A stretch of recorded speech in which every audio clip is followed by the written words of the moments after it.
মিলন হবে কতদিনে যে গানটার একটা শর্টকাট একটা ব্যাখ্যা দেওয়া যাক।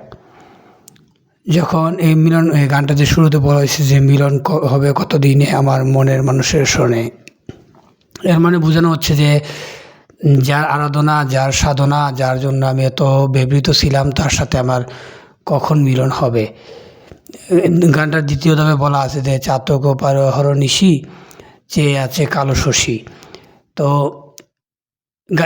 লালন ফকির অনেক গানে কিন্তু বলা আছে বারবার যে একটা সময় লালন ফকির চাতক পাখির মতো আশা করে বসে যে চাতক পাখি তো আপনারা জানেনই, যারা কিনা বৃষ্টির জল ছাড়া কোনো পানি খায় না, বৃষ্টির জন্য অপেক্ষায় থাকে। তো লালন ফকির সারা জীবন চাতকের মতো সে মনের মানুষের আশায় বসে আসছিল, বা সেই মনের মানুষের আশায় ছিল।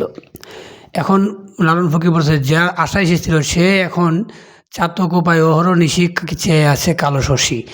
কালো শশী মানে কৃষ্ণের এক নাম হয়েছে, আর একটা নাম হয়েছে কালো, মানে তাকে কালা বলা ডাকা হয়েছে, জানতে সবাই জানেন, যারা সনাতন ধর্মের তারা মোটামুটি জানেন।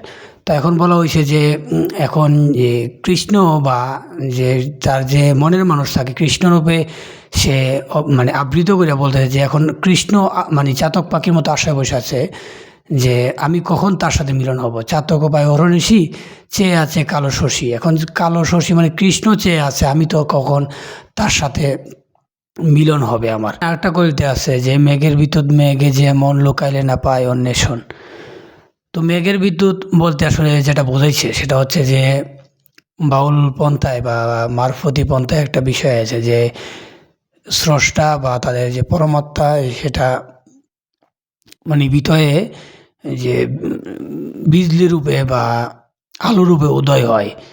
তো লালন ফকির আসলে বোঝানোর চেষ্টা করছে মেঘের যে বিজলির মতো যে প্রথম ঝলকটা দিছে, সেই ঝলকটাকে সে বোঝানোর চেষ্টা করছে যে তার যে পরমাত্মা বা তার যে যে যে মানে যার আরাধনা সে করছে, সে আসলে যখন প্রথম ঝলকটা দিছে যে মেঘের বিদ্যুৎ মেঘে যেমন লুকালে না পায় অন্বেষণ, তো তখন তার ভিতরে যখন সেই ঝলকটা দেওয়া গেছে তখন তো সে খুঁজার আর ওই আলোটা পাইতেছে না। মানে ওই জিনিসটা আসলে বোঝাইছে যে মেঘের বিদ্যুৎ মেঘে যেমন লুকালে না পায় অন্বেষণ। তারপরে বলা যে আমি হব বলে চরণ দাসী, মানে আমি তার দাস হওয়ার জন্য, আমি তার গোলাম হওয়ার জন্য, আমি তার সাথে মিলন হওয়ার জন্য এখন সে অপেক্ষায় আছে। মানে এতদিন পর্যন্ত আমি যার অপেক্ষায় ছিলাম, এখন সে আমাকে মানে সে চাতক পাখির মতো আমাকে আরাধনা করছে বা আমাকে আহ্বান করতেছে যে আসো হব বলে চরণ দাসী, মানে আমি দাসী হওয়ার জন্য, মানে লালন ফকির নিজেকে সেই কৃষ্ণের দাস হওয়ার জন্য এখন কৃষ্ণ তার মানে অপেক্ষায় আছে যে কৃষ্ণ মানে লালন ফকির কবে তার দাস হিসাবে তার চরণে আসবে। এটা হচ্ছে আসলে মানে মোটামুটি একটা শর্টকাটে ব্যাখ্যা। জানি না আপনাদেরকে বুঝাতে পারছি কিনা।